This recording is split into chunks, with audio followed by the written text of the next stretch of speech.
Hi, welcome on board. Today I'm going to talk to you about this game, Laser Maze, the beam bending logic game. It's a one-player game for ages 10 and up in which you will master a laser beam, bending it at will to hit specific targets.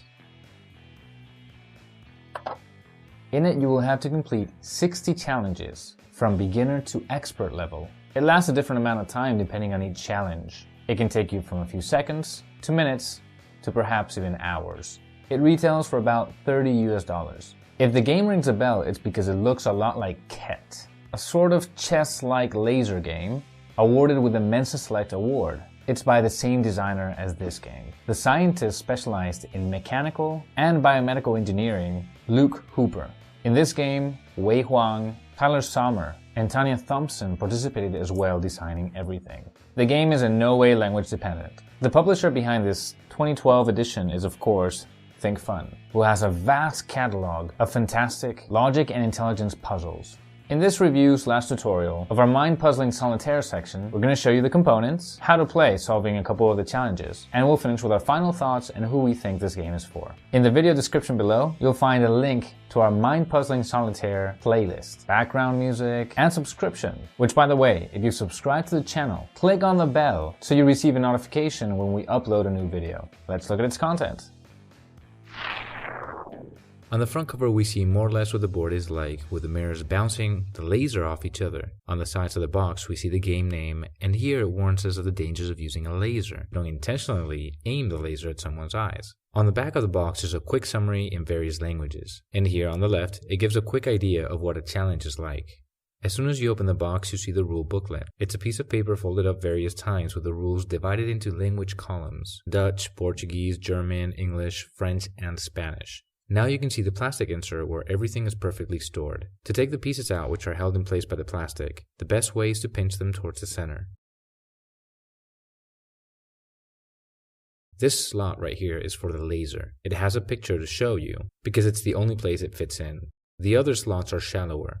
The game board has these ridges that help hold the pieces in place perfectly. You can tilt the board and they won't budge.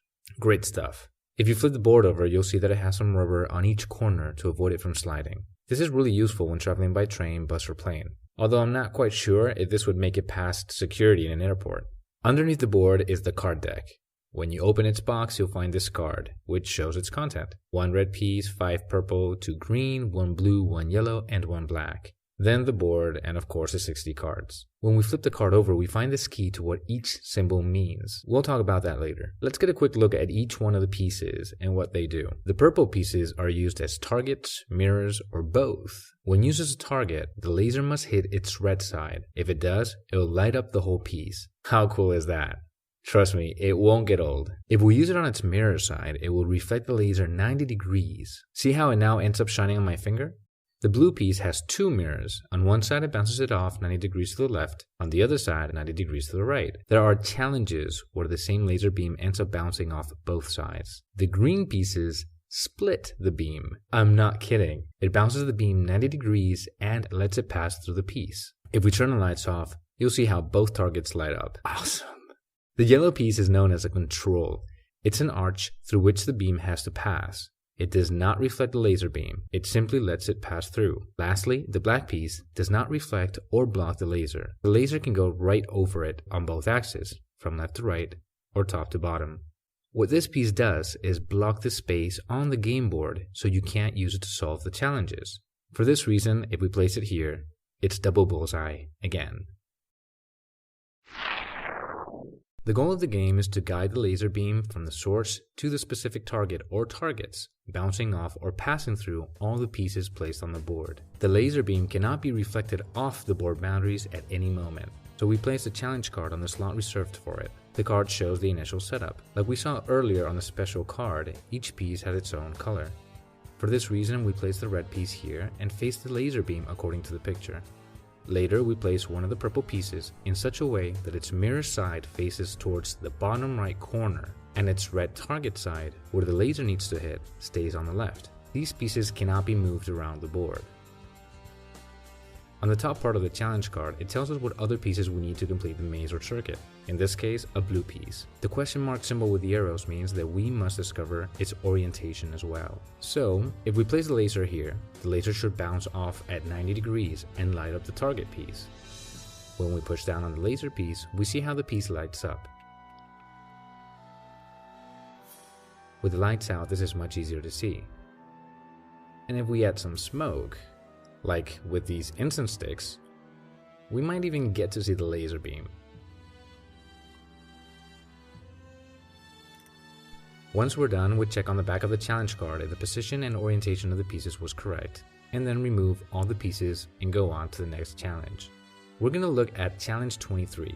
Now, you'd usually go to challenge number 2 and 3 and so on, but I'd like to bring a couple of things to your attention. So we copy the setup again, place the laser facing this way. Here goes the yellow piece. We don't know what way it'll face, but we'll figure that out. Here goes a purple piece. That is one of the objectives. Yes, one of them, because the card says we need to use 3 more purple pieces, and a green, and that there are a total of 2 targets. One of them has to be the one on the corner, but the other one we must determine. So since the red piece cannot be rotated, the yellow piece must be placed like this, so the laser can pass through without hitting the laser piece again. And for the laser to get to the yellow piece, it needs to come from the left or the right. So we place a purple piece here to force the laser to bounce to the right. Later, we place another mirror to bounce it back up. The laser can now light up the first target, but we still need it to hit another target and go through the yellow and green pieces. So we place a green piece here and it splits the laser in half. Half of it hits the target behind it, and the other one is bounced off to the left, goes through the yellow piece, and hits a target placed there. With the lights off, you can see how they turn on. The incense smoke didn't work very well, but with some deodorant spray, check that out. Since the laser split up, it's harder to see the areas where it's thinner. Now we check the results on the card and then move on to the next challenge. And we do this for a total of 60 awesome challenges.